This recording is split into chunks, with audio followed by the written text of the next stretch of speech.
World Health Organization wato WHO sun sa wa sabon nau'in cutar corona ido wanda aka fi sani da mu.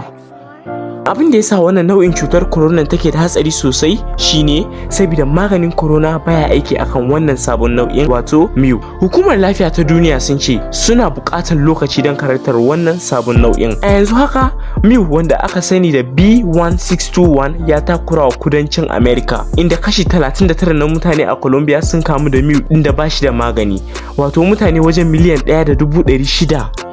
kuma har yanzu nambobin karuwa yake yi. Kuma fa akwai nau'o'in cutar nan da yawa kamar irin su eta, lota, lambda, kappa, alpha, beta, gamma da kuma delta.